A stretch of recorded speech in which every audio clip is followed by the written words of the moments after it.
and they appeared to them tongues as of fire distributing themselves, and they rested on each one of them. And they were all filled with the Holy Spirit and began to speak with other tongues as the Spirit was giving them utterance. Now there were Jews living in Jerusalem, devout men from every nation under heaven. And when this sound occurred, the crowd came together and were bewildered, because each one of them was hearing them speak in his own language. They were amazed and astonished, saying, why are not all these who are speaking Galileans? And how is it that we hear each of them in our own language in which we were born? Parthians, Medes, and Elamites, and residents of Mesopotamia, Judea, Cappadocia, Pontus, Asia, Phrygia, Pamphylia, Egypt, and the district of Libya around Cyrene, visitors from Rome, both Jews and proselytes, Cretans, Arabs. We hear them in our own tongues speaking the mighty deeds of God. And they all continued in amazement and great perplexity, saying to one another, what does this mean? But others were mocking and saying, they are full of sweet wine. But Peter, taking his stand with the 11, raised his voice and declared to them, men of Judea, and all who live in Jerusalem, let this be known to you, and give heed to my word. Since today is actually Pentecostal Sunday, the day the Holy Spirit fell upon the 120 believers who were waiting in the prayer room, praying and waiting in the upper room. இதே இந்த நாளில் தான் இது பெந்தகோஸ் ஞாயிற்றுக்கிழமைன்னு சொல்லுகிறோம். ஏனென்றால் இந்த நாளில் தான் பரிசுத்த ஆவியானவர் அந்த 120 விசுவாசிகள் மேல அவங்க மேல் அறையில காத்திருக்கிற வேளையில ஜெபத்தோடு அவங்க மேல பரிசுத்த ஆவியானவர் நிரப்பினார். So the day of Pentecost has come. The promise that Jesus has told his followers to wait prayerfully in the upper room. ஆண்டவர் இயேசு அந்த 2000 வருஷத்துக்கு முதலாவது அந்த 120 சீடர்கள்ட்ட சொன்னாரு, நீங்க மேலாரியில காத்திருங்க ஜெருசலம்ல பெந்தகோஸ்ட் நாள் வரை. Okay, let's read now Acts chapter 2 verse 1 to verse 4. When the day of Pentecost had come, they were all together in one place. And suddenly there came from heaven a noise like a violent rushing wind, and it filled the whole house where they were sitting. And there appeared to them tongues as of fire distributing themselves, and they rested on each one of them. And they were all filled with the Holy Spirit and began to speak with other tongues as the Spirit was giving them utterance. Tamil நம்ம வாசிப்போம். பெந்தகோஸ்தே எனும் நாள் வந்தபோது அவர்கள் எல்லோரும் ஒருமனப்பட்டு ஓரிடத்தில் வந்திருந்தார்கள். அப்பொழுது பலத்த காற்று அடிக்கிற முழக்கம் போல் வானத்தில் இருந்து சடிதியாய் ஒரு முழக்கம் உண்டாகி அவர்கள் உட்கார்ந்திருந்த வீடு முழுவதையும் நிரப்பிற்று.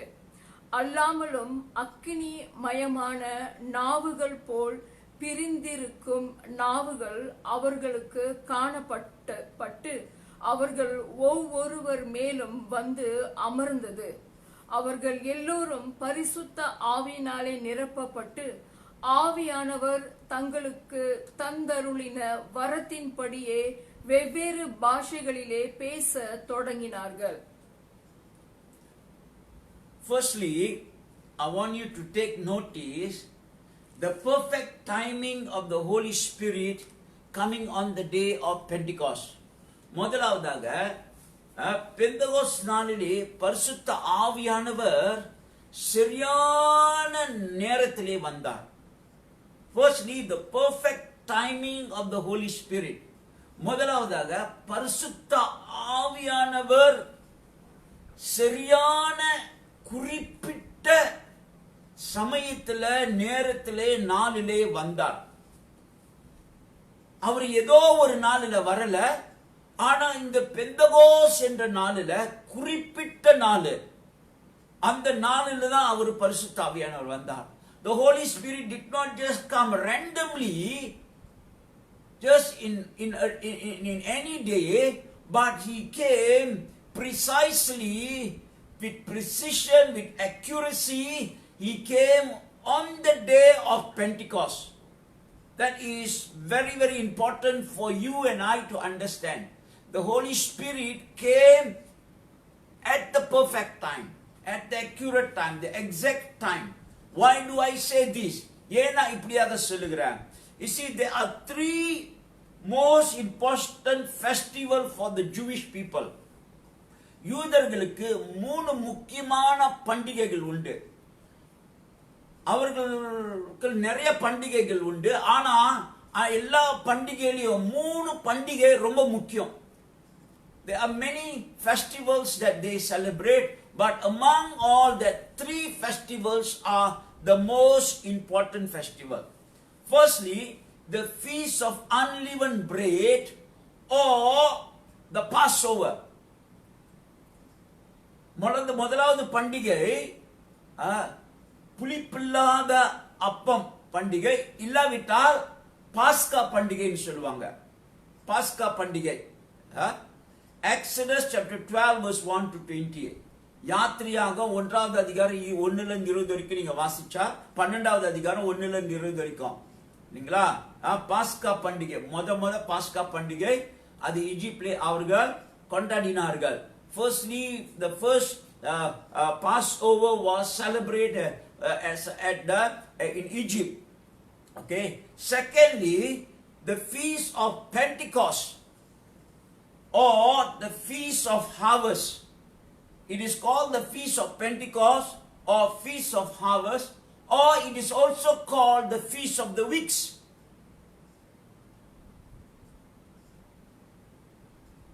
இரண்டாவது பெந்தகோஸ் என்ற பண்டிகை, இல்லாவிட்டால் அறுவடை பண்டிகைன்னு சொல்லுவாங்க. இல்லாட்டி இன்னொரு வார்த்தையை பயன்படுத்துவாங்க, வாரத்தின் பண்டிகைன்னு சொல்லுவாங்க. The feast of Passover in Hebrew is called Pascha. எபிரியர்ல பாஸ்கா பண்டிகை, Passover, பாஸ்கா பண்டிகைன்னு சொல்லுவாங்க. எபிரியர்லயும் பாஸ்கா சொல்லுவாங்க, தமிழ்லயும் பாஸ்கா பண்டிகை நம்ம சொல்றோம். The Feast of Pentecost or the Feast of Harvest, பெந்தகோஸ் பண்டிகை இல்லாட்டி அறுவடை பண்டிகை, அது யாத்திரையாகும் 34:22 in Exodus chapter 34 verse 22. In Hebrew it's called Shavuot. எபிரியர்ல ஷவாத் என்று சொல்வார்கள். Thirdly, the Feast of Tabernacle or Ingathering.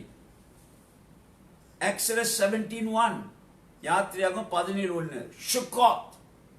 In Hebrew is called Sukkot. எபிரியர்ல Sukkot என்பார்கள். The Feast of Tabernacle or Ingathering. கூடார பண்டிகை இல்லாட்டி சேருகிற பண்டிகை, எல்லாரும் ஒன்றா சேருகிற பண்டிகை என்று சொல்லுவாங்க. இது 3 முக்கியமான பண்டிகை. பெந்தகோஸ் அதுல ரொம்ப முக்கியமான பண்டிகை. The Jewish festival in which individuals are to journey to on the day of Pentecost, or all these 3 festivals, they have to journey to Jerusalem, and everybody must bring a gift and offer before God at the temple. இந்த 3 பண்டிகைக்கும் அவர்கள் எருசலேமுக்கு வர வேண்டும். Israel முழுவதும் உள்ளவர்கள் எல்லோருமே அவர்கள் என்ன செய்வார்கள், எருசலேமுக்கு வருவார்கள். எருசலேமுக்கு வருவார்கள். எல்லாரும் ஆண்டவருக்கு ஏதாச்சும் ஒரு காணிக்கை கொண்டுட்டு வரணும். பல மாதிரியான காணிக்கை கொண்டு ஆண்டவருக்கு செலுத்த வேண்டும். ஆங்கில அப்போஸ்தலர் 2வது அதிகாரத்தை நம்ம வாசிக்கிறோம். பெந்தகோஸ் நாள் இல்லைங்களா? அப்ப இந்த பெந்தகோஸ் நாளில் எல்லா இந்த 3 பண்டிகையில இந்த பெந்தகோஸ் நாளில் இன்னும் நிறைய அதிகமா வருவாங்க.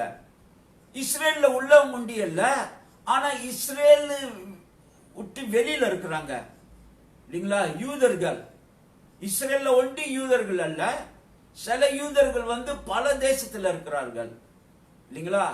அங்க உள்ளவர்கள் எல்லோருமே இந்த பெந்தகோஸ்து நாள்களை எல்லாமே எருசலேமுக்கு வந்துருவார்கள். அதனாலதான் இந்த சரியான நாள், அப்பனா பெந்தகோஸ்து நாளில எருசலேம் முழுவதும் நிறைய திரளான ஜனங்க இருப்பாங்க. இஸ்ரேல்ல உள்ள யாவரும் அங்க இருப்பாங்க. அது ஒண்டி இல்ல, இஸ்ரேல்ல ஒண்டி அல்ல, வேற வேற தேசத்துல உள்ளவர்கள் எல்லாருமே அங்க வந்திருப்பாங்க. அதனாலதான் அவன் அப்போஸ்தலர் 2வது அதிகாரம் பார்க்கும் போது அராப் தேசத்துல இருந்து வந்தார்கள், எகிப்து தேசத்துல இருந்து வந்தார்கள், ரோமர்ல இருந்து வந்தார்கள், பல பல தேசத்துல இருந்து வந்தார்கள்.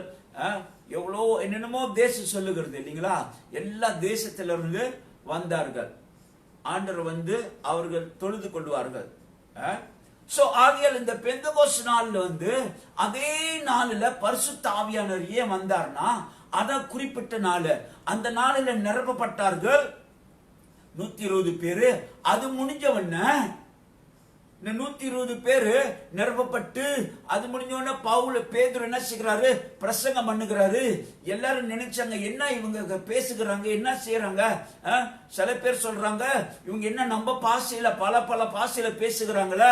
They are speaking in different language. They are praising God in our own language. பல பல பாஷையில பேசி ஆண்டவரை நம்மளோட பாஷையிலேயே பல பல தேசத்தின் பாஷையில பேசி ஆண்டவரை தொழுது கொள்ளுகிறாங்க. இன்னைக்கு சொல்றாங்க, இது என்னது இது கேக்குறாங்க. அப்ப சில பேர் சொல்றாங்க, இல்ல அவங்க குடிவெறியில இருக்கிறாங்க. அப்ப பேதுரு எழுப்பி சொல்லுகிறாரு, இது காலையில 9 மணிக்கு இது குளிக்க மாட்டாங்க இந்த நேரத்துல. ஆகல இது உங்க பரிசுத்த ஆவினால் நிரப்பப்பட்டு யோவேல் புஸ்தகத்துல சொன்ன பிரகாரம் இது நிரப்பப்படுகிறது. This is the fulfillment of the book of Joel chapter 2. It is a fulfillment. So he preached and 3,000 people got saved that day. And then what does the 3,000 people do? They went back to all over the different country, beyond all Rome and beyond the nations. In every nation they went back and they started to preach the gospel. அவர் இந்த 3000 பேர் ரட்சிக்கப்பட்டார்கள். அவர் ரட்சிக்கப்பட்டு அவங்க தேசத்துக்கு போகிற வெளியில அங்க போய் ஆண்டவரான இயேசு கிறிஸ்துவ ராஜ்யத்தின் சுவிசேஷத்தை பிரசங்கம் பண்ணார்கள். They started to preach. You see, the Holy Spirit comes at the right time. He knows that's why they have to come. When Jesus said to them, wait in Jerusalem, maybe the 120, maybe some of them may be thinking, why must wait in Jerusalem? Jesus did not explain why you must wait, what for we must wait, the for and where. He did not explain anything. He just says, wait in Jerusalem. ஆண்டவர் இயேசு சொன்னாரு, நீங்க எருசலேம் காத்துருங்க. ஏன் காத்துருங்க? எதுக்காக காத்திருக்கணும்? ஆண்டவர் எதுவும் சொல்லல. அவர் சொன்னாரு காத்துருங்க. அநேக நேரத்தில் ஆண்டவர் விளக்க மாட்டாரு. ஆண்டவர் விளக்க மாட்டாரு. ஒரு காரியத்தை சொன்னா அது விளக்க மாட்டாரு. நீங்க கீழ்ப்படிறீங்களா இல்லையா அதான் முக்கியம். When God tells us something, He doesn't explain. He doesn't explain where, the wherefore. All these He never explains. You see now. When He spoke to Abraham, He said, leave your father's house and your country and go to the place I tell you to go. He never explained anything. He said, just go. You see now. ஆண்டவர் ஆபிரகாம்கிட்ட சொல்லுகிறாரு, உன் தகப்பனார் வீட்டை உன் தேசத்தை விட்டு நீ போ. ஆண்டவர் விளக்கல, எங்க போ எப்படி போ இதெல்லாம் விளக்கல. ஆண்டவர் போ நான் சொல்றாரு போ, அவ்வளவுதான். You see, so even though they did not understand why Jesus wanted them to stay in Jerusalem, but still they obeyed. Because of their obedience, the Holy Spirit came on the day of Pentecost and filled them. அவர்கள் விளங்காவிட்டாலும் அவர்கள் ஆண்டவருக்கு கீழ்ப்படிந்ததுனால பெந்தகோஸ்து நாளிலே பரிசுத்த ஆவியானவர் நிரப்பினார். Sometimes it is like that. When God tells us to do something, we must obey. Even though we don't understand, we must obey, because He comes at the right time at the right moment. சில நேரத்தில் ஆண்டவர் நம்மகிட்ட உணர்த்தினார், பேசினார்னா நம்ம கீழ்ப்படினோம். நமக்கு விளங்க விட்டாலும் புரிய விட்டாலும் கீழ்ப்படினோம். You see why? Because Habakkuk 2 chapter 2 verse 4 and Romans 1:17 tells us the just shall live by faith. வாசிப்போம். ஹபாக்குக் 2வது அதிகாரம் 4வது வசனம். அதே இதுதான் ரோமர் 1 எழுதியிருக்கு, 1:17 எழுதியிருக்கு. தன் விசுவாசத்தினாலே நீதிமான் பிழைப்பான். விசுவாசத்தினாலே நீதிமான் பிழைப்பான். நீதிமான் எப்படி பிழைப்பான்? விசுவாசத்தினால. நம்ம எப்படி பிழைக்க வேண்டும்? விசுவாசத்தினால. நம்ம விசுவாசத்தினால பிழைக்கிறதுனால ஆண்டவர் என்ன சொல்லுகிறாரோ நம்ம கீழ்ப்படினோம். Sometimes we have to simply trust his guidance and see what happened. சில நேரத்தில் அவரோட வழிநடத்தல கீழ்ப்படிந்து காத்திருக்க வேண்டும். சோ அவர்கள் காத்திருக்கிற வேளையில 1வது வசனம் சொல்லுகிறது, அப்போஸ்தலர் 2:1, பெந்தகோஸ்து நாள் வந்த போது அவர்கள் எல்லாம் ஒரே இடத்துல கூடியிருந்தார்கள். It says in Acts chapter 2 verse 1, when the day of Pentecost came, they were all together in one place. See now, we were not specifically told were they still in the upper room or they already come down when the Holy Spirit came. I believe they were when they were in the upper room and the Holy Spirit came. After that they came to the temple in the court. That's why they says, the Bible says, அவர்கள் பரிசுத்தாவியை நிரப்பப்படும்போது மேலாரில் இருந்தார்கள். அது முடிஞ்சவன அவர்கள் எல்லோரும் ஆலயத்துக்கு வந்து விட்டார்கள். ஆலயத்துல வந்து அங்கதான் வந்து பேதுரு என்ன செய்கிறாரு? பிரசங்கம் பண்ணுகிறாரு. இல்லைங்களா? ஆண்டவர் குறித்து பிரசங்கம் பண்ணுகிற வேளையில அநேகர் ரட்சிக்கப்படுகிறார்கள். அநேகர் ரட்சிக்கப்பட்டு அந்த சுவிசேஷத்தை எல்லாத்தையும் நிரப்புகிறார்கள். You see, when the Holy Spirit came, they already prepared, they already ready. பரிசுத்த ஆவியின் வரும்போது அவர்கள் ஆயத்தமா இருந்தார்கள், தயாரா இருந்தார்கள். ஜெபத்தோடு விசுவாசத்தோடு ஒரு மனதோடு உபகாசம் ஜெபம் விசுவாசத்தோடு காத்திருந்தார்கள் மேலாரிலே. They were fasting and praying and waiting upon God in the upper room. They were waiting, they were fasting, they were praying, they were preparing themselves. You see, when we fast, when pray and prepare ourselves, God will do. Preparation is important. Before revival, preparation is important. எழுப்பதற்கு ஆயத்தப்படுத்துகிறது முக்கியம். நம்ம ஆவி ஆத்மா சரீரம் இருதயத்தை ஆயத்தமா இருக்க வேண்டும். We must be prepared in our heart, soul, spirit and body. We must be prepared. For God to move, we must be prepared. For the Holy Spirit to come, we must be prepared. The Holy Spirit simply don't come anybody. The Holy Spirit come on people who are prepared. பரிசுத்த ஆவியானவர் சும்மா எல்லார் மேலயும் வர மாட்டாரு. ஆயத்தமா இருக்கிறவங்க மேலதான் பரிசுத்த ஆவியானவர் வருவாரு. ஜபத்திலையும் உபாசத்திலையும் ஆயத்தமா காத்திருக்கிற வேளையில தாங்கமா இருக்கிற வேளையில தான் ஆவியானவர் வந்து நிரப்புவாரு. So it is important. The time and seasons that God has designed for the world and for our personal life is in His hand. ஆண்டவர் இந்த உலகத்துக்கும் தனிப்பட்ட முறையில நமக்கும் அவரோட நேரமும் சமயமும் அவர் கையில உண்டு. You see, our part is to obey and God will do His part. நம்மளோட பாகம் கீழ்ப்படிகிறது. ஆண்டவர் அவர் சரியான நேரத்துல அவர் செய்வார். You see now, God works in His time and calendar. And God is precise in His timing. God does not work haphazardly like us. Everything has a time with God. ஆண்டவர் எல்லாத்தையுமே அவரோட நேரத்துல செய்வார். அவருக்குன்னு ஒரு நேரம் இருக்குது, அவருக்குன்னு ஒரு கேலண்டர் இருக்குது. அவரோட நேரத்துல குறிப்பிட்ட நேரத்துல செய்வாரு. ஆண்டவர் ஏனோ தானோன்னு நினைச்சா செய்வாரு, நினைச்சா செய்ய மாட்டார்ல. இல்ல, அவருக்கு ஒரு நேரம், சரியான நேரத்துல செய்வாரு. Everything has a time with God. எல்லாமே ஆண்டவரோட காரியத்துல நேரம் இருக்குது. இயேசு சொன்னாரு இல்லைங்களா, அவங்க தயார் சொன்னாங்க திராட்சரசம் முடிஞ்சிச்சு. இயேசு சொன்னாரு என் நேரம் வரல. Your time is always here. And his all his brothers say, why don't you go to Jerusalem? He says, my time has not come. அவங்க சகோதரர்லாம் சொன்னாங்க, ஏன் நீ எருசலேமுக்கு போகல? இயேசு சொன்னாரு, என்னோட நேரம் வரல. உங்களோட நேரம் எப்பொழுது இருக்குது, ஆனா என் நேரம் வரல. ஆண்டவர் எல்லாத்தையும் அவர் சரியான நேரத்தை செய்வாரு. He is not too early, he is not too late. God is not too early, God is not too late. ஆண்டவர் தாமதமாகவும் வர மாட்டாரு, சீக்கிரமாகவும் வர மாட்டாரு, சரியான நேரத்தில் வருவாரு. சரியான நேரத்தில் வருவாரு, சரியான நேரத்தில் சரியான காரியத்தை செய்வாரு. Let's turn to Hebrew chapter 4 verse 15 and verse 16. எபிரியர் 4வது அதிகாரம் 15-16. For we do not have a high priest who cannot sympathize with our weaknesses, but was in all points tempted as we are, yet without sin.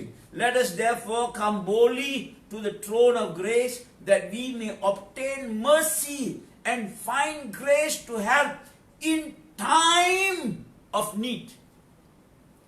நம்முடைய பலவீனங்களை குறித்து பரிதபிக்க கூடாது.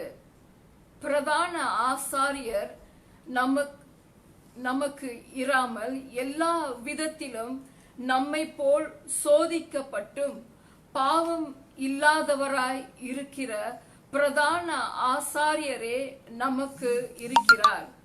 ஆதலால் நாம் இரக்கத்தை பெறவும் ஏற்ற சமயத்தில் சகாயம் செய்யும் கிருபை அடையவும் தைரியமாய்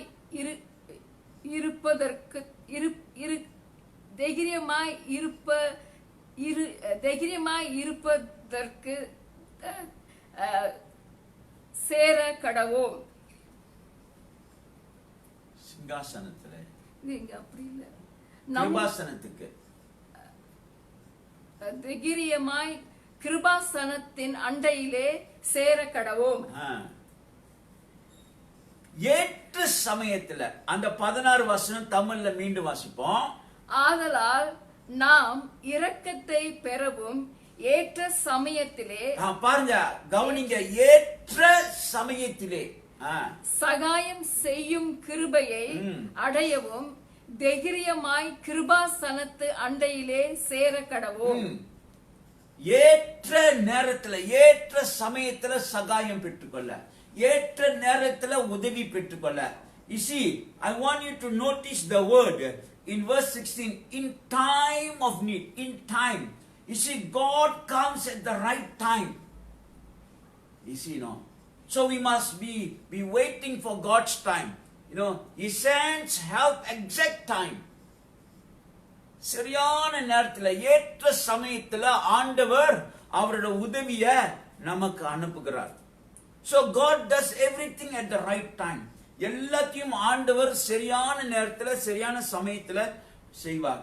As humans we are impatient with our waiting. நம்ம மனிதர்கள் நமக்கு பொறுமை இருக்காது, காக்கிறதுக்கு பொறுமை இருக்காது. The Father sent the promise of the Holy Spirit in the day of Pentecost at the right time. பிதா பரிசுத்த ஆவியானவர் வாக்கு பண்ண பரிசுத்த ஆவியானவரை சரியான நேரத்துல ஏற்ற காலத்துல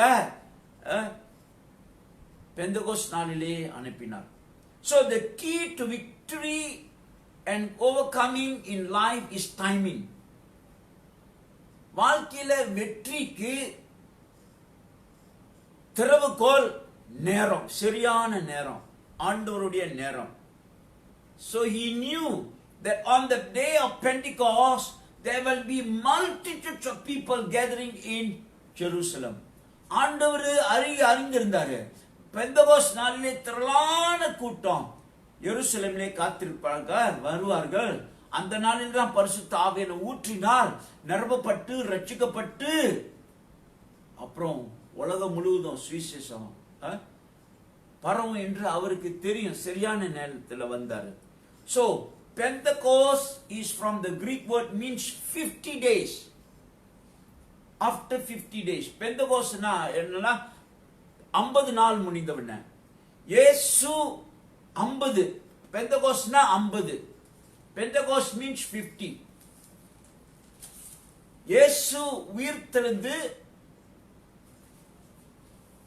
50 நாள் முடிஞ்சவன தான் பரிசுத்த ஆவியானவர் வந்தாரு. 50 days. இயேசு உயிர்த்தெழுந்து. See, Pentecost happens after 50 days. Jesus rose from the dead. From that day, the 50th day is Pentecost. இயேசு உயிர்த்தெழுந்தாரு. அந்த நாளிலிருந்து 50வது நாள் பெந்தகோஸ்ட் நாள். You see, no? That is after Passover. 50 days after Passover. பஸ்கா பண்டிகை முடிந்து 50 நாள். You see. So it is important.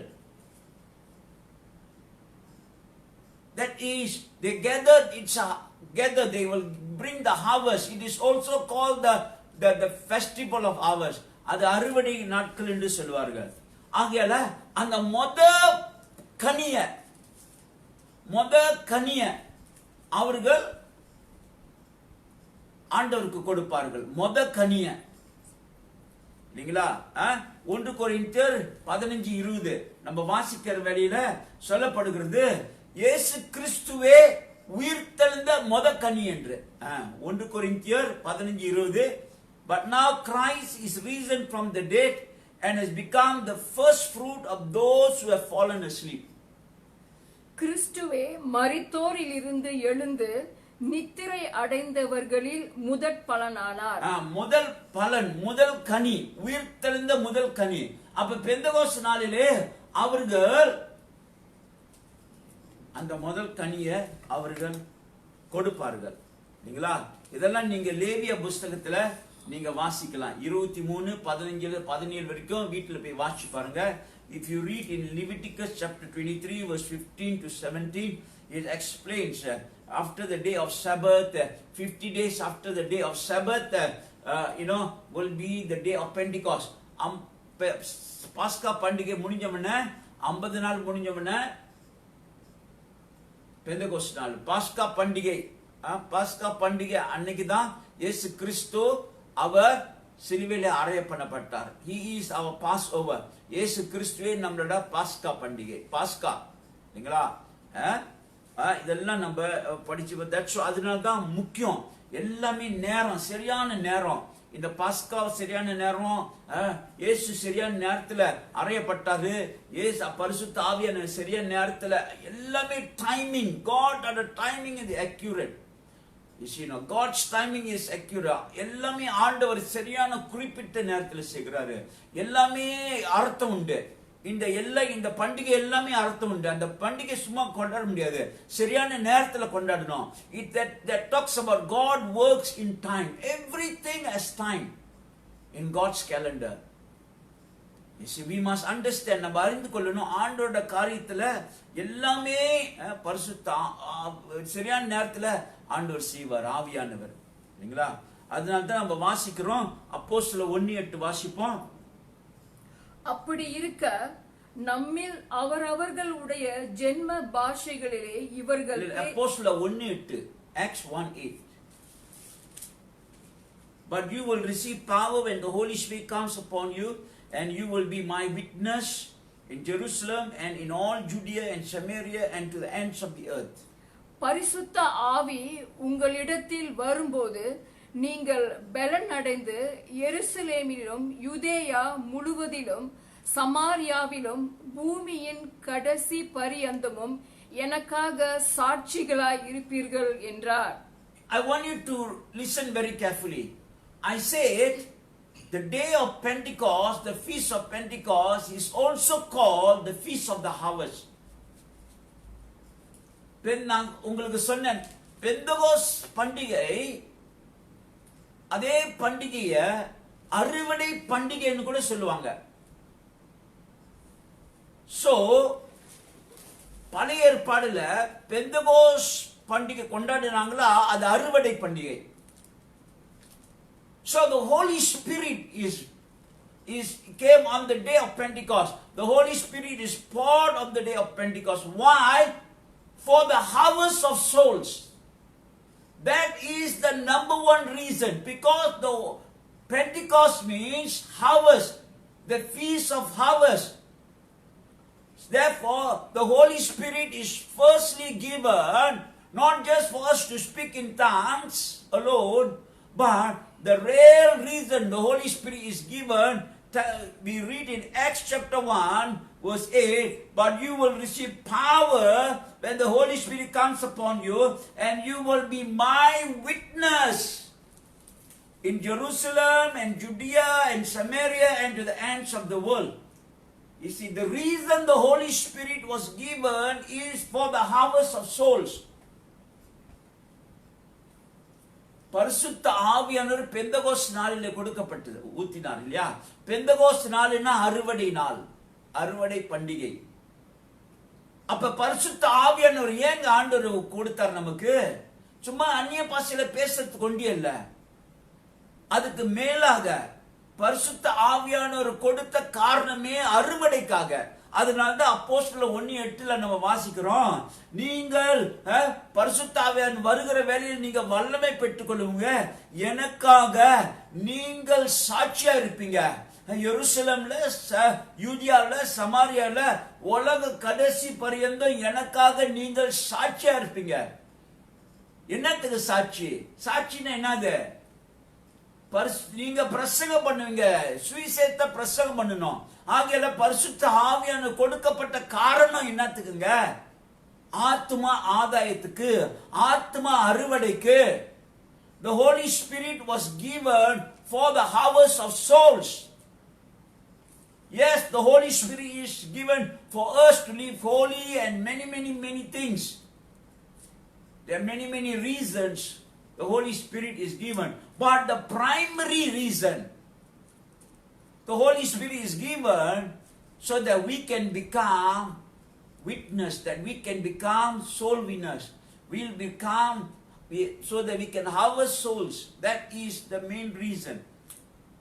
பரிசுத்த ஆவியானவர் பல காரணத்துக்காக கொடுக்கப்பட்டது. நம்ம வாசகத்துல பரிசுத்தமா வாழ்றதுக்கு, ஜெபிக்கிறதுக்கு, பல காரியத்துக்காக பரிசுத்த ஆவியானவர் கொடுக்கப்பட்டது நம்ம வேதத்துல வாசிக்கிறோம் இல்லைங்களா?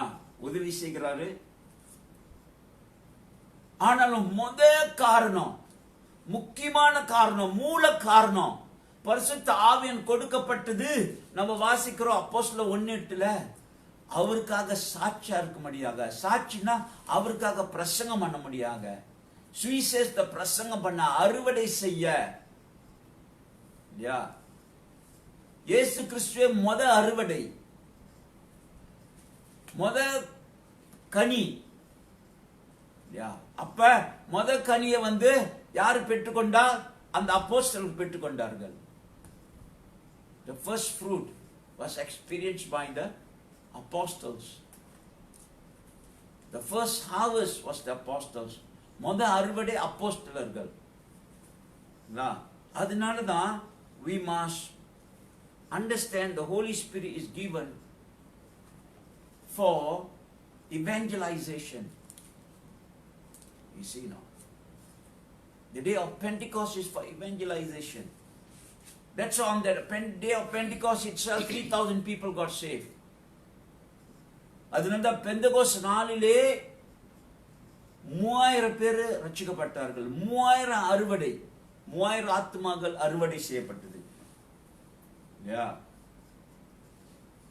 Anytime the church loses sight of that connection, she is in trouble. சபை எப்ப ஆத்மா அறுவடைய விடுறாங்களோ ஆபத்து.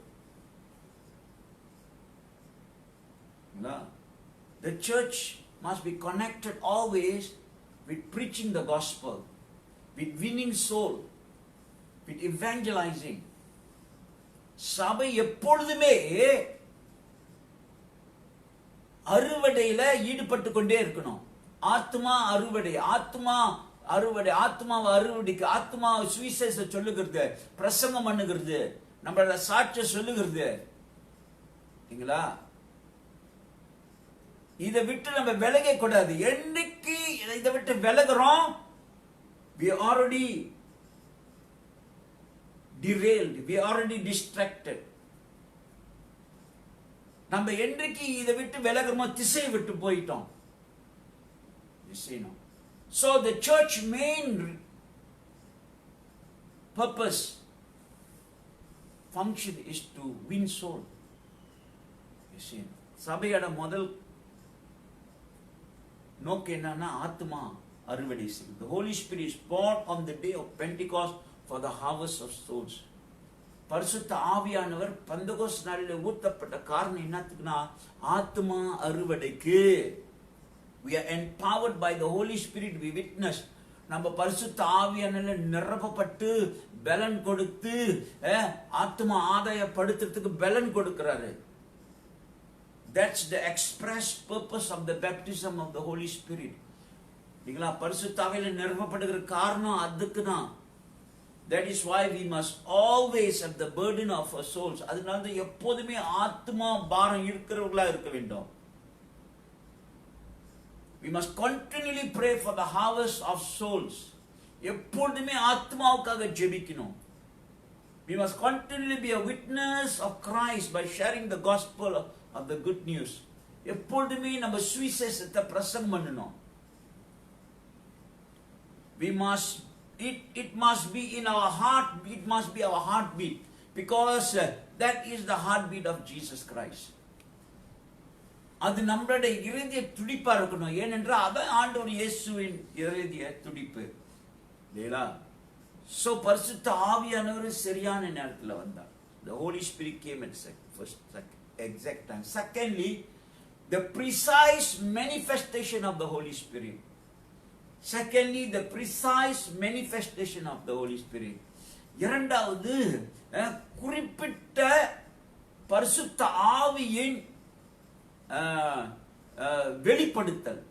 எப்படி பரிசுத்த ஆவியை வெளிப்படுத்தினார்? The manifestation. எப்படி வழங்க பண்ணினார்? அவரையே குறிப்பிட்டு. See, there are three manifestation, three supernatural signs of manifestation. மூணு வெளிப்படுத்தல், மூணு காரியத்தில் ஆண்டவர் விளங்கினார். இல்லையா? வெளிப்படுத்தினார் பரிசுத்த ஆவியை. Firstly, the Bible says in Acts chapter 2 verse 2. Let's read Acts chapter 2 verse 2. தமிழ்ல வாசிப்போம். அப்போஸ்தலர் 2:2. அப்பொழுது பலத்த காற்று அடிக்கிற முழக்கம் போல் வானத்தில் இருந்து சடிதியாய் ஒரு முழக்கம் உண்டாகி அவர்கள் உட்கார்ந்திருந்த வீடு முழுவதையும் நிரப்பிற்று. ஒரு முழக்கம் சத்தம். It was the sound of violent wind. Tamil எப்படி திருப்பி வாசிப்பாங்க? அப்பொழுது பலத்த காற்று, பலத்த காற்று, ஒரு பலத்த காற்று போல ஒரு முழக்கம், ஒரு சத்தம். இல்லையா? The first was the sound of a violent wind. Suddenly God intervened at any moment he chose. சடுதியாக சொல்லப்படுகிறது. அப்படிதானே சொல்லப்படுகிறது? சடுதியாக ஆண்டவர் சடுதியாய் ஆண்டவர் பரிசுத்த ஆவியானவரை அனுப்பினார். சடுதியாய் பரிசுத்த ஆவியானவர் வந்தார். The world can look another way at any moment and completely different, but the whole God shows up His power suddenly. You see now, all you need is God to show up in the power. பரிசுத்த ஆண்டவர் அவருடைய வல்லமை காமிக்க வேண்டும். The wall of God exactly, the wall of Jericho looked exactly the same after Israel has obediently circled for 13 times. எரிகோ மதில் 13 முறை அவர்கள் சுத்தி வந்து முடிஞ்சவன அதே மாதிரி தான் இருந்தது. But everything was in place and everything God told them to do was done. ஆண்டவர் எல்லாம் செய்ய சொன்னதெல்லாம் அவங்க செஞ்சார். Suddenly the wall fell. Suddenly, சடுதியாக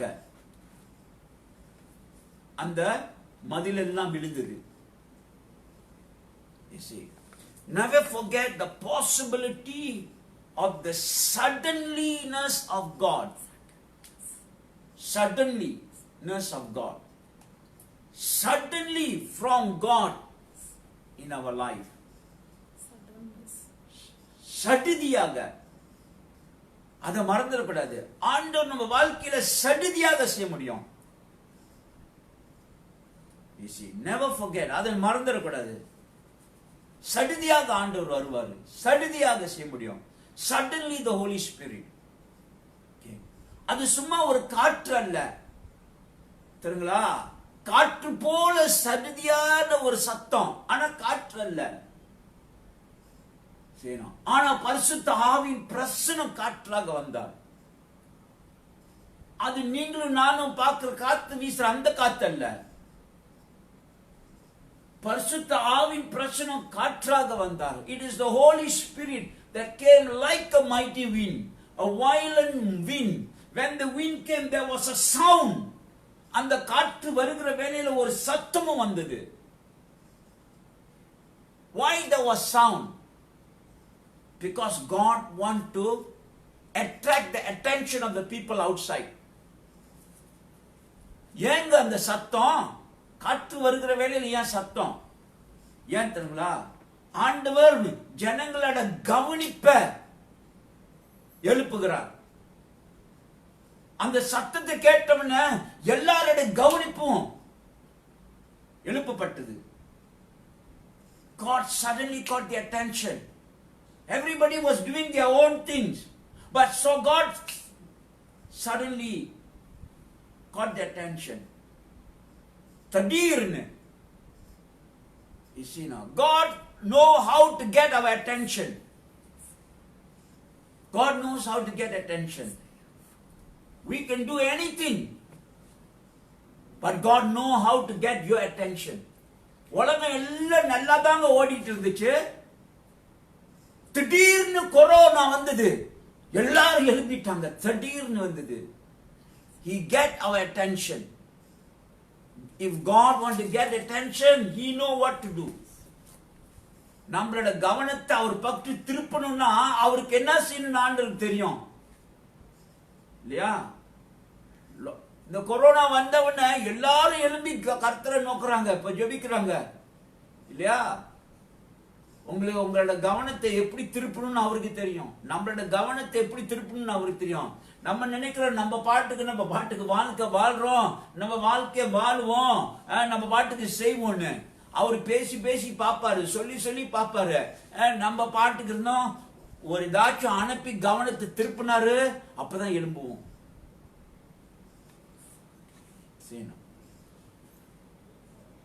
God does suddenly things. திடீர்னு செய்வாரு. Acts chapter 48, no, Isaiah chapter 48 verse 3. I have declared the former things from the beginning.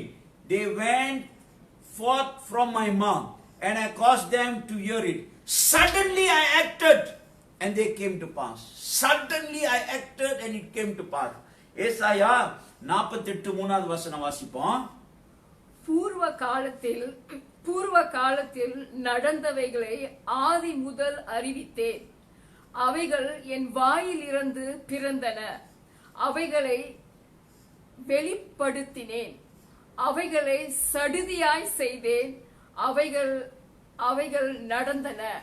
அவைகளை சடுதியாய் செய்தேன், அது நடந்துருச்சு, இல்லையா?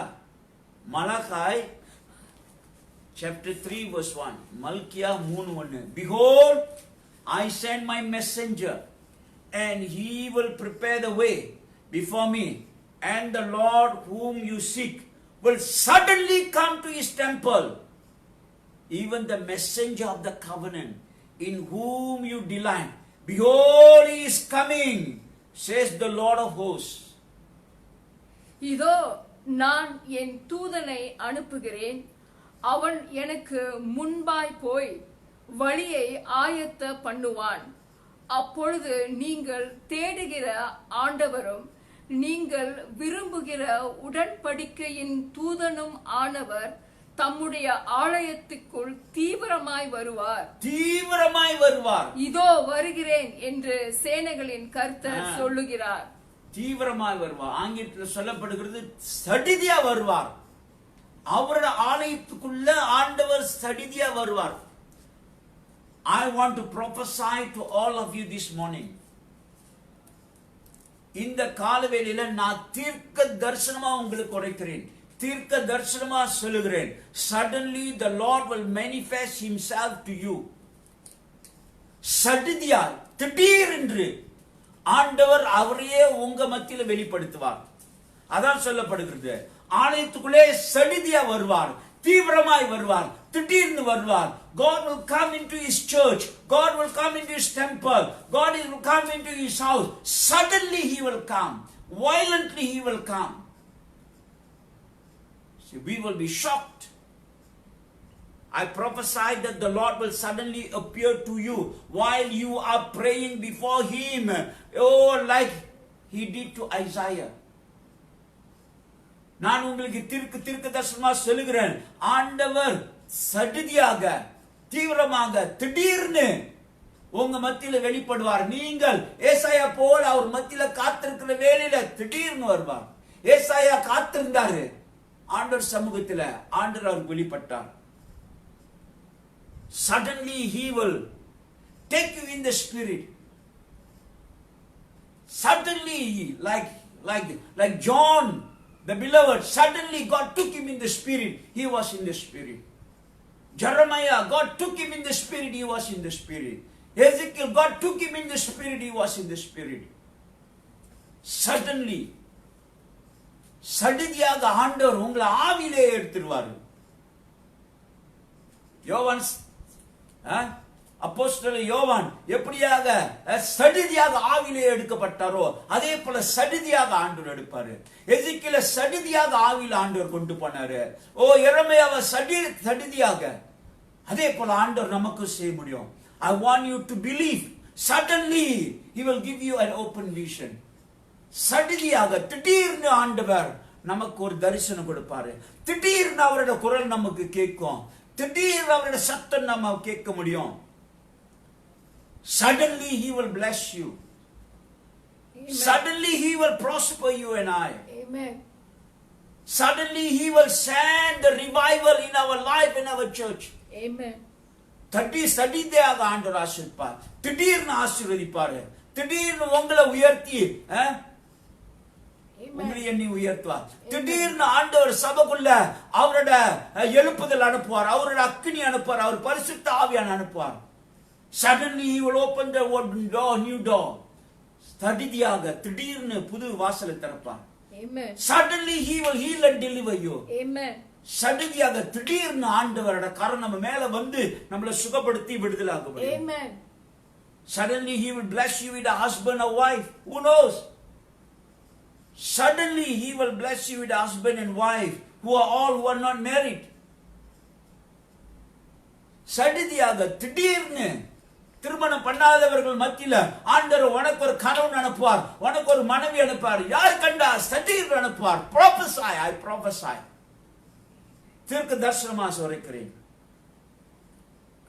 Believe. Please believe and expect the sudden blessings and the favor of God Almighty. Receive as a prophetic word from the Lord. Amen. சடிதியாக ஆண்டவர் ஆசீர்வாதமும் தயவும் சர்வ வல்லவர் நம்ம மத்தியில் அனுப்புவார். இதை நீங்க தீர்க்கதரிசன வார்த்தையை எடுத்துக்கொள்ளுங்க. Amen. சடிதியாக. Amen. Acts 2:2 tells us, suddenly a sound like the blowing of a violent wind came from heaven and filled the whole house. திருப்பி வாசிப்போம். அப்போஸ்தலர் 2:2. அப்பொழுது பலத்த காற்று அடிக்கிற முழக்கம் போல் வானத்தில் இருந்து சடிதியாய் ஒரு முழக்கம் உண்டாகி அவர்கள் உட்கார்ந்திருந்த வீடு முழுவதையும் நிரப்பிற்று. சடுதியாக பரிசுத்த ஆவியானவர் வந்தார். திடீர்னு வந்தார்கள். அவர் போன் பண்ணிட்டு வரல, கதவை தட்டல, திறங்கப்பா நான் வந்துகிட்டு இருக்கேன்னு இல்ல, திடீர்னு வந்துட்டாரு. ஆண்டவர் இயேசு கிறிஸ்து உயிர் தெளிந்து முடிந்து அவர்கள் எல்லா அப்போஸ்தலர் எல்லாருமே ஒரு இடத்துல இருந்தார்கள்.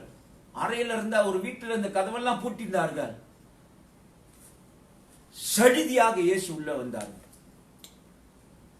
Suddenly Jesus appeared to them. I believe God will appear to us suddenly.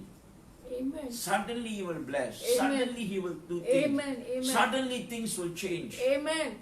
We must expect the sudden blessings Hallelujah. of God. Yes, சடுதியாக ஆண்டவர் ஆசீர்வதிப்பாரு, Amen. என்று கிருபை கொடுப்பாரு, சுகப்படுத்துவாரு, விடுதலை செய்வாரு, அவர் வல்லமை அனுப்புவாரு, ஆவியில நிரப்புவாரு என்று விசுவாசிக்கணும். சடுதியாக Amen. அநேகர் ரட்சிக்கப்பட முடியும். சடுதியாக குடும்பமா ரட்சிக்கப்பட முடியும். Oh, suddenly family by family can be saved. Amen, Father. Amen. Understand, it was not actually a wind. அறிந்து கொள்ளுங்க, சும்மா ஒரு காற்று அல்ல, ஆனா தேவனுடைய பிரசன்னம். It is supernatural sound. Amen. It's a sound, not a gentle breeze, but a violent sound, the Bible says. சும்மா நல்ல காற்று அல்ல, ஆனா ஒரு பலத்த காற்று. It got everybody's attention. எல்லாரோட கவனத்தையும்.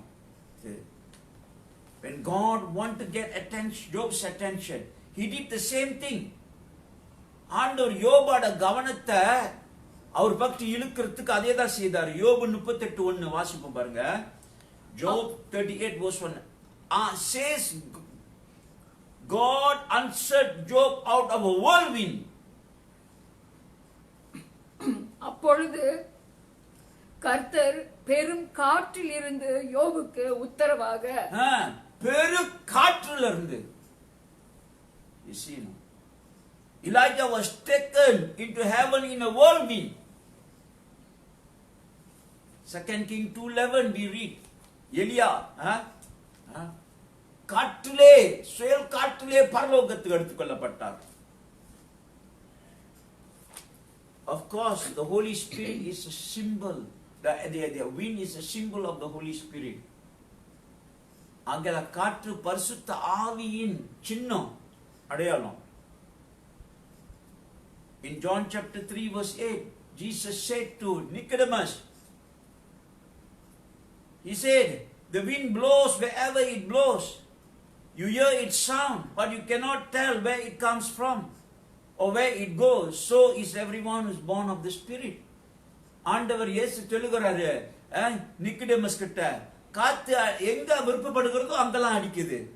அதை நீ சத்தத்தை கேட்கிற, ஆனாலும் அதை நீ பார்க்க முடியல இல்லையா? அதே போலதான் மீண்டும் மறுபடியும் பிறக்கிறவர்கள் ஆவியினால பிறக்கிறவர்கள் என்று சொல்லுகிறார்.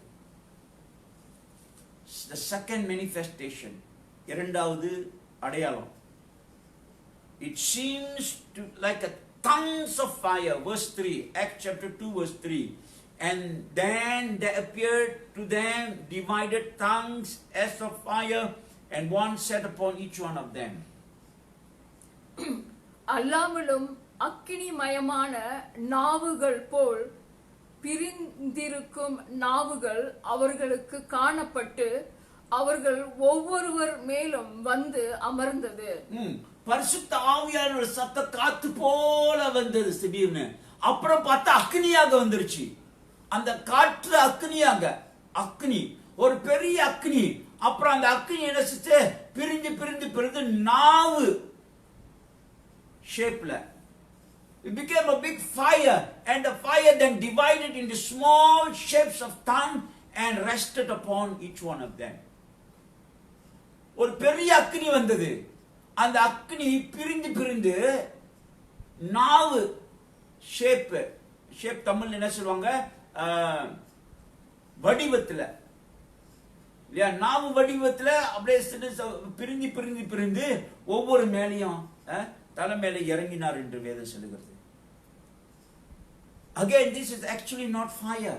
உண்மையான அக்னி அல்ல, ஆனாலும் தேவனோட மகிமை, ஆண்டோட மகிமை. அக்னி வந்து ஆண்டோட மகிமை. Fire is the manifestation of the glory of God. Yeah.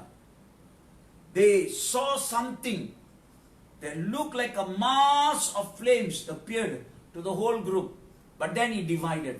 பெரிய ஒரு அக்னி வந்தது, அப்புறம் எல்லாமே பிரிஞ்சு பிரிஞ்சு மாறிவிட்டது. Yeah. So the symbol of fire. The Holy Spirit is a symbol. The fire is the symbol of the Holy Spirit. பரிசுத்த ஆவியானவரோட சின்னம் அக்னி. See?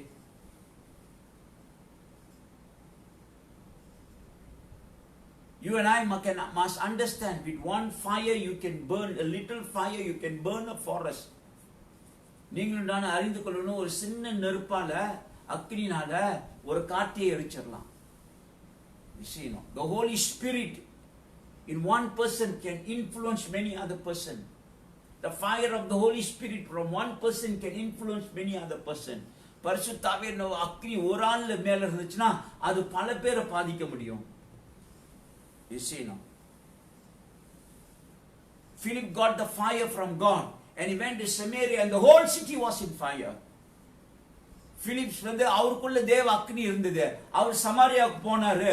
சமாரியா முழுவதும் பத்தி, சமாரியா முழுவதும் பரிசுத்த ஆவி அக்னினால பத்தி எரிந்தது.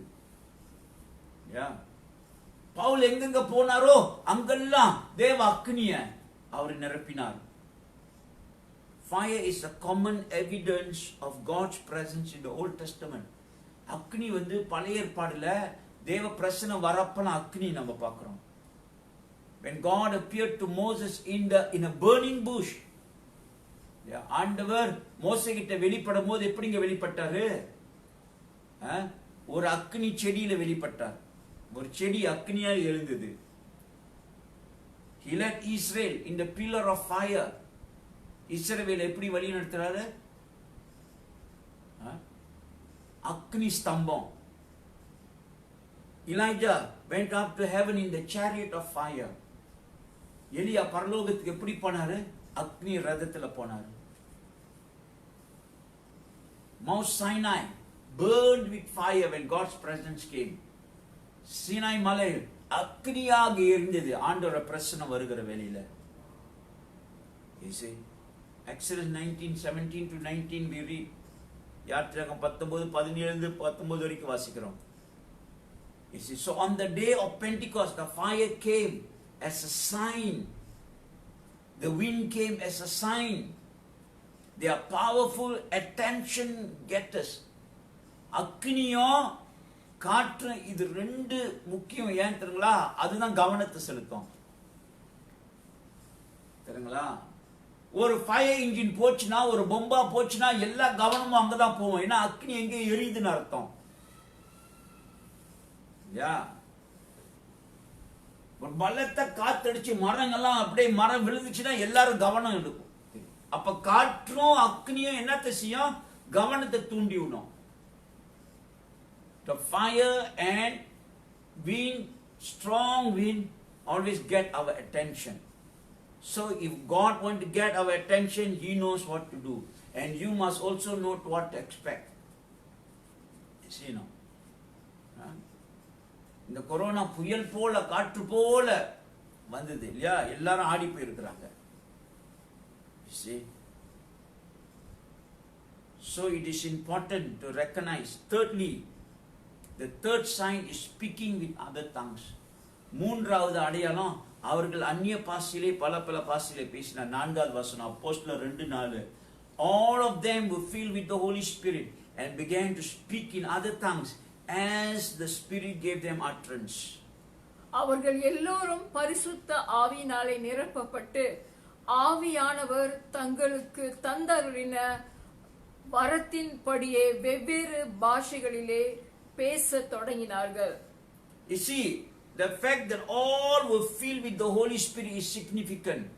எல்லாருமே பரிசுத்த ஆவியால் நிரப்பப்பட்டார்கள். பாதி பேர் இல்ல, எல்லாருமே பரிசுத்த ஆவியால் நிரப்பப்பட்டார்கள். In the Old Testament, not everybody is filled with the Holy Spirit. பழைய ஏற்பாடுல எல்லாருமே பரிசுத்த ஆவியால் நிரப்பப்படல. சில பேருக்கு தான் பரிசுத்த ஆவியார் வந்தார். எலியா மேல வந்தாரு, தாவீது மேல வந்தாரு, ஏரன் மேல வந்தாரு. சரிங்களா?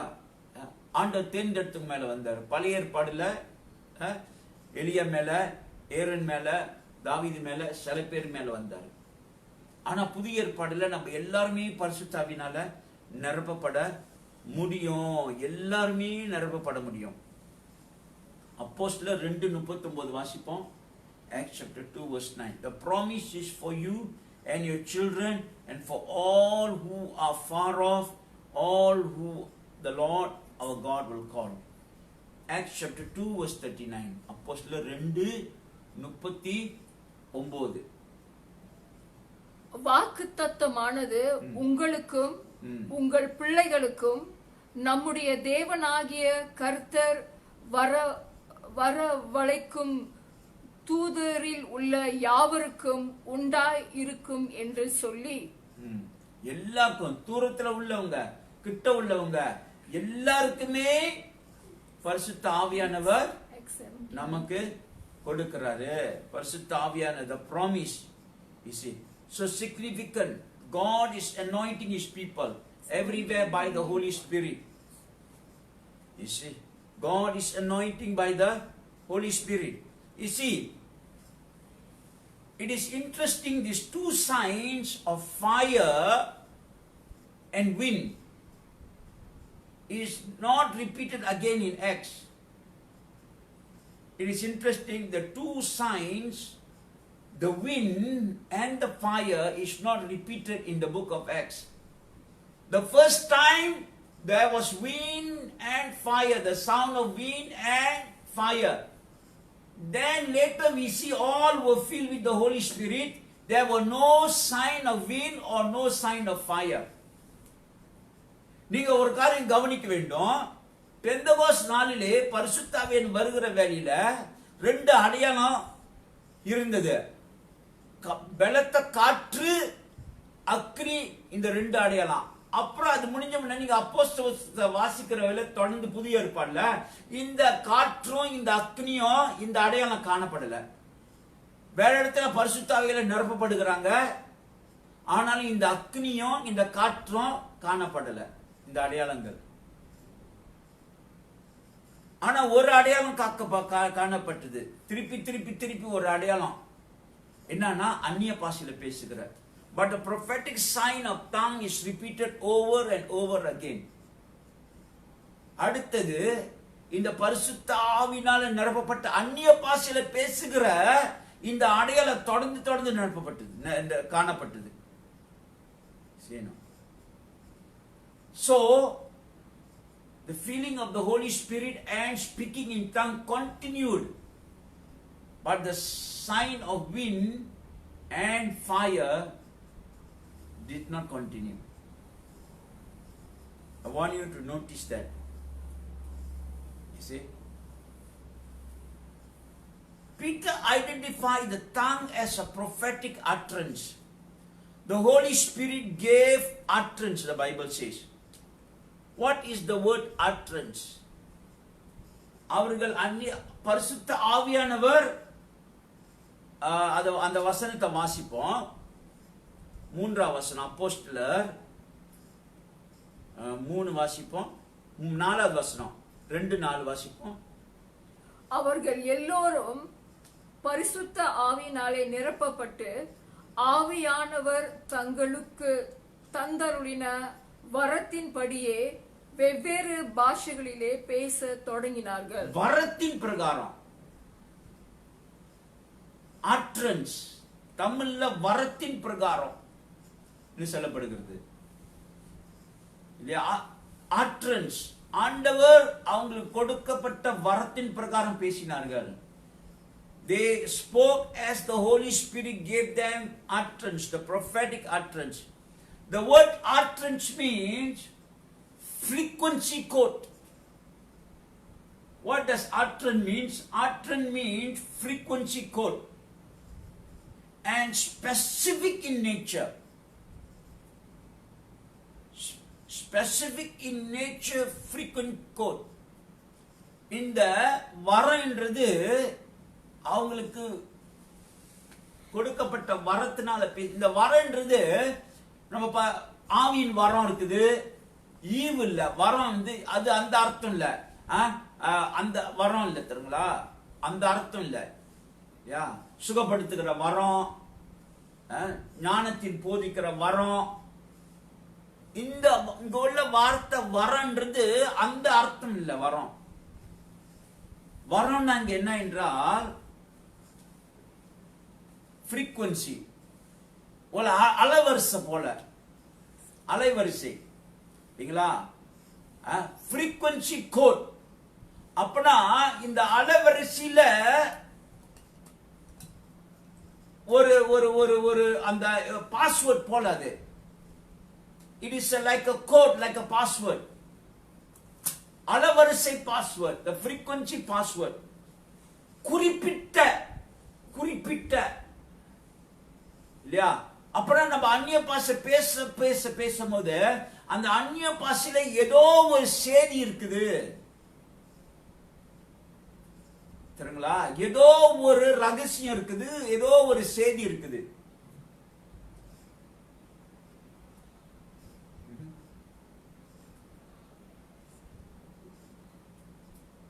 அது குறிப்பிட்ட frequency.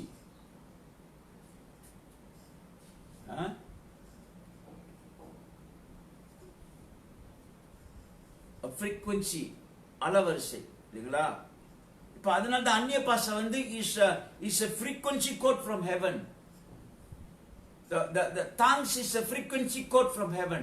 அந்நிய பாஷை பேசுகிற வரையில பரலோகத்தின் அலைவரிசை, அது பரலோகத்தின் ரகசியத்தை பேசுகிறார்.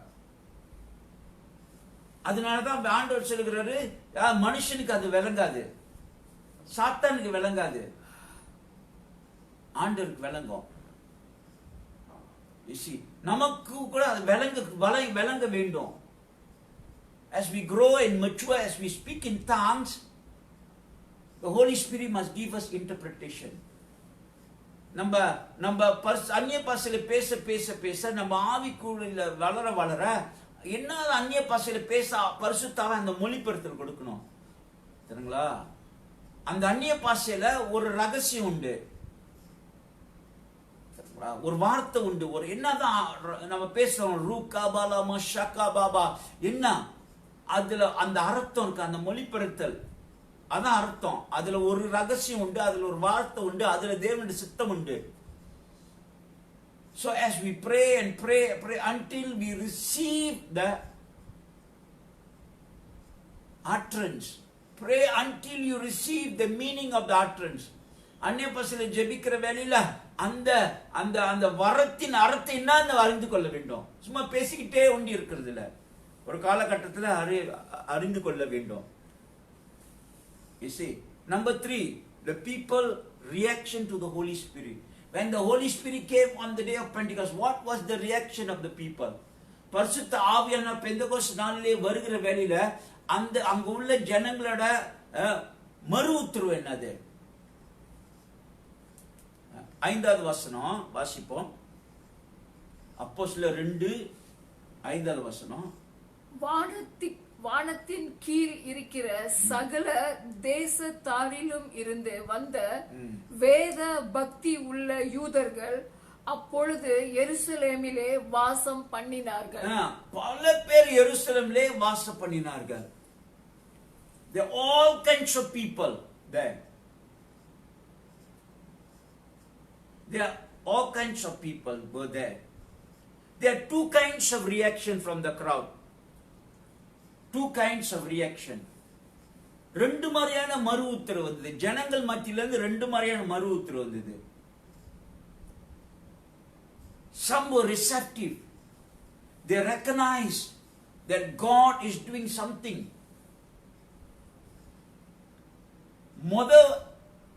ஒரு குழு வந்து அவர்கள் செவி கொடுத்தார்கள்.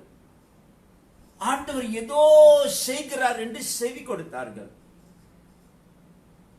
Even though they didn't understand, but curiously they were open to God.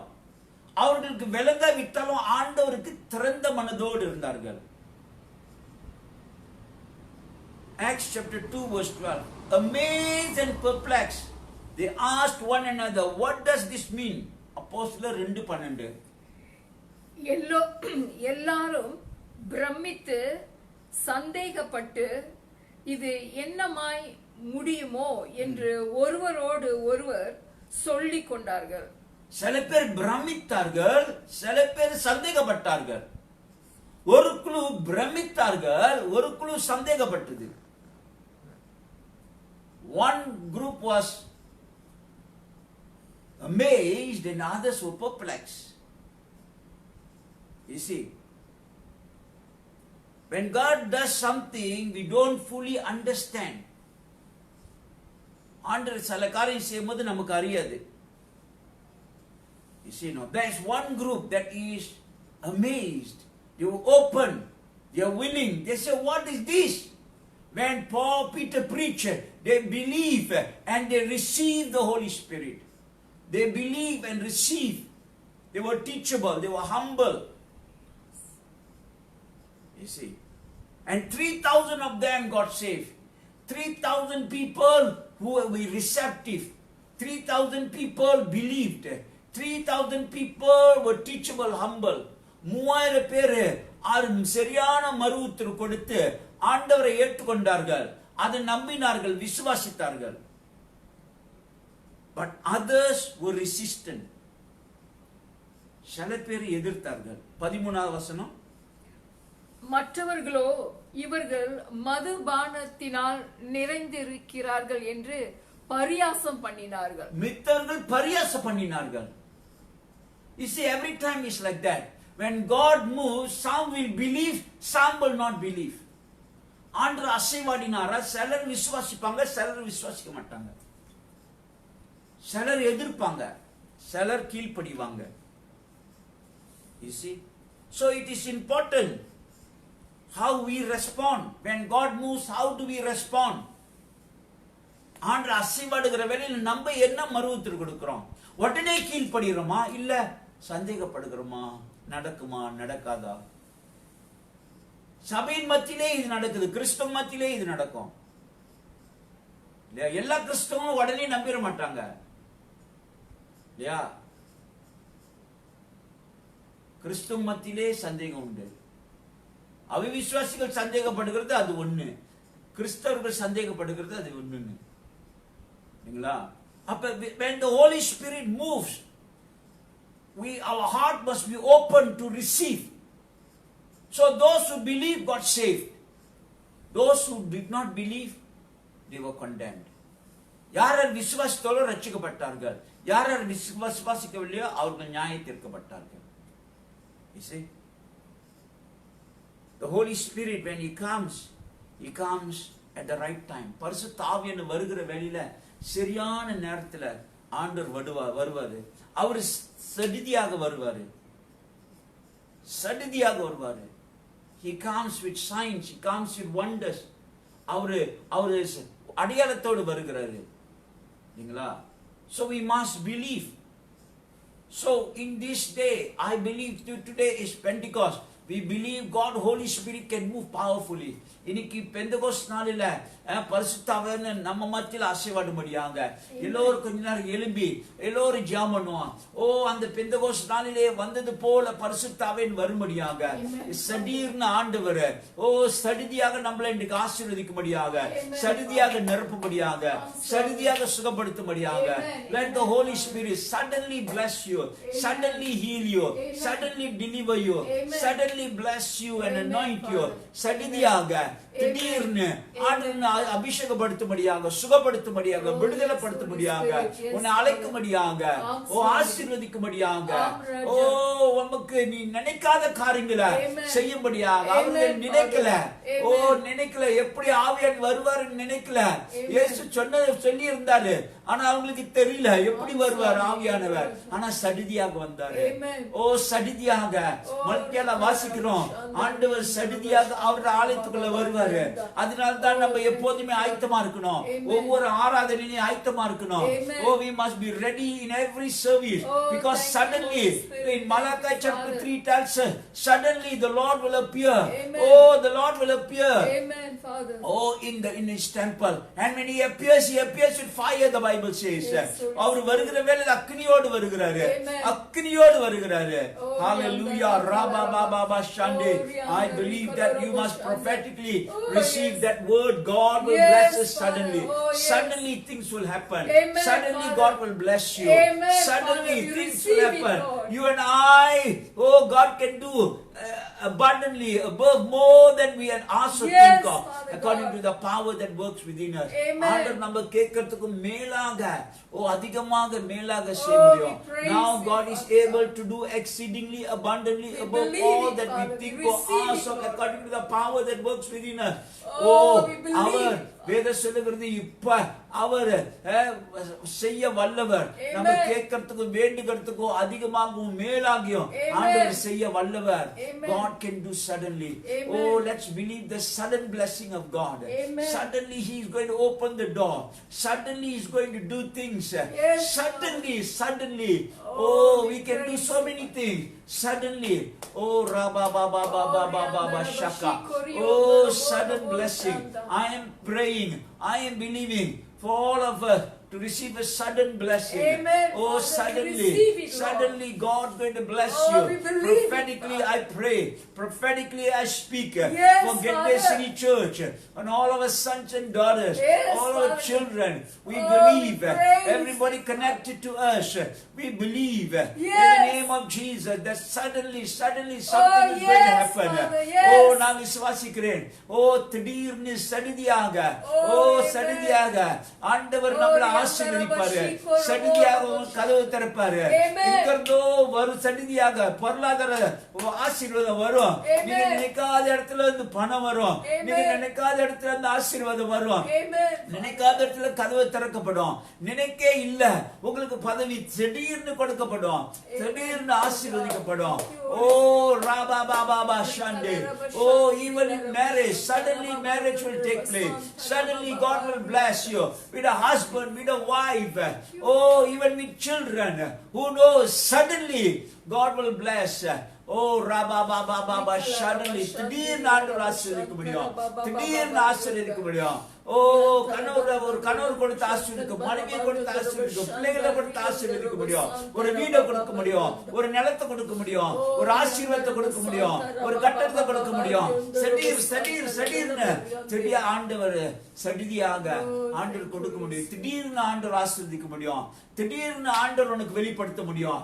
திடீர்னு ஒரு சொப்பனம் வரலாம். ஆண்டவர் சொப்பனத்துல உனக்கு இயேசு உனக்கு சந்திக்கலாம். நீ ஜெபிக்கிற வேளையில முகமுகமாக இயேசுவின் முன்னுக்கு நிக்கலாம். திடீர்னு அவர் நிக்க முடியும்.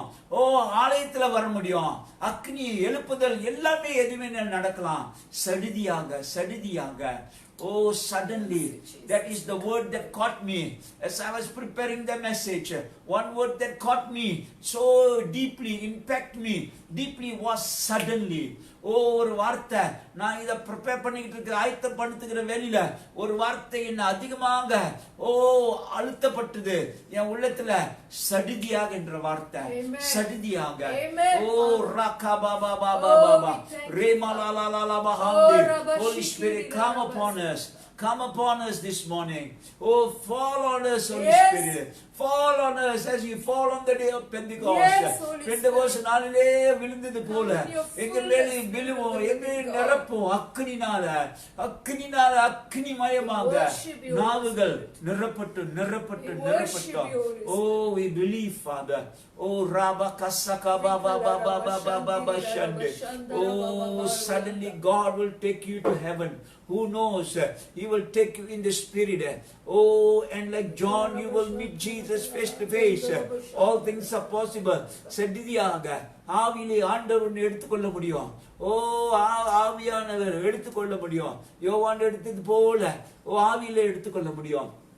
ஆண்டவர் காமிக்க முடியும். Oh, Rabba Baba Baba Baba Shaka. Oh, hallelujah. In the name of Jesus. Paul was going to Damascus. Suddenly the Lord Jesus appeared before him. Oh, Paul, our Damascus போகிற வழியில சடிதியாக ஆண்டவர் அவருக்கு வெளிப்பட்டார். All things are possible. Oh, we must believe. Holy Spirit, touch us right now. Even as we lift our hands, Lord. Touch us, Father. We receive that prophetic word. Suddenly, அந்த தீர்க்க தரிசன வார்த்தையை இன்றைக்கு நாங்க பெற்றுக்கொள்கிறோம். சடிதியாக ஓ ராபா பாபா பாபா ஆசீர்வதியும் சடிதியாக. ஓ ஆசீர்வதியும் ஆண்டவரே. நிரப்பும் பெந்தகோஸ்து நாளிலே ஆண்டவரே எழுப்பினது போல ஒரு எழுப்புதல் அனுப்போம். எங்க மத்தியில ஆத்மா அறுவடைக்காக அனுப்போம். சடிதியாக ஆத்மாக்கள் ரட்சிக்கப்படட்டும். ஆத்மாக்கள் பாரத்தைகளுக்கு கொடும். ஓ அறுவடை, பெந்தகோஸ்து என்றால் அறுவடை ஆண்டவரே. ஓ இந்த அறுவடைக்காக நீங்க கொடுத்த அந்த ஆவியானவரே, நாங்க அறுவடை செய்ய மீண்டுமாக எங்களை அழைக்கும்படி ஜெபிக்கிறோம். மீண்டுமாக அந்த உன்னோட முக்கிய நோக்கத்தை நாங்க மறந்துடாதபடி. Lord help us. The purpose of Pentecost is for harvest of souls. ஆண்டவரே பரிசுத்த ஆவியான பெந்தகோஸ்து நாளிலே கொடுத்த காரணமே அறுவடைக்காக. அந்த அறுவடையை நாங்க மறந்துடாதபடி, அறுவடையை அறுக்க, அறுவடையில ஊழியம் செய்ய, ஓ எங்களுக்கு கொடுத்த வயல்ல ஊழியம் செய்ய அறுவடை ஆண்டவரே கொடு. எங்களுக்கு ஆத்மா பாரத்தை கொடுக்கும்படி ஜெபிக்கிறோம். ஆத்மாக்களுக்கு ஒவ்வொரு நாளும் ஜெபிக்க, ஆத்மா பாரத்தை, ஆத்மா ஆயத்தப்படுத்த, ஓ சுவிசேஷத்தை பிரசங்கிக்க சொல்ல பல வகையில எங்களை வழி நடத்தும் ஆண்டவரே. உன் கருத்துல ஒப்பு கொடுக்கிறோம். எல்லா மகிமை உமக்கு செலுத்துகிறோம். எல்லா கனம் உமக்கு செலுத்துகிறோம். இந்த காலை வேளையில இந்த சத்தத்தை கேட்கிற, இந்த பிரசங்கத்தை கேட்கிற ஒவ்வொருத்தரையும் நீ ஆசீர்வதித்து நீ வழி நடத்தும்படியாக சடிதியாக அவங்க வாழ்க்கையில ஒரு அற்புதம், ஒரு அடையாளம், ஒரு சுகம், ஒரு விடுதலை, ஒரு அற்புதம் ஆண்டவரே. ஓ ஒரு தரிசனத்தை அவர்கள் அனுபவிக்கும்படி ஜெபிக்கிறேன். இயேசுவின் நாமத்துல உன் குரலை சடிதியாக கேட்கட்டும். சடிதியாக ஓ எல்லாமே மாறட்டும் ஆண்டவரே. எல்லா கனம் உமக்கு செலுத்துகிறோம். கனமும் துதியும் உமக்கு செலுத்துகிறோம். நன்றி அப்பா. எல்லாம் உன் கரத்துல ஒப்பு கொடுக்கிறோம். இயேசுவின் நாமத்துல கேட்கிறோம். எங்க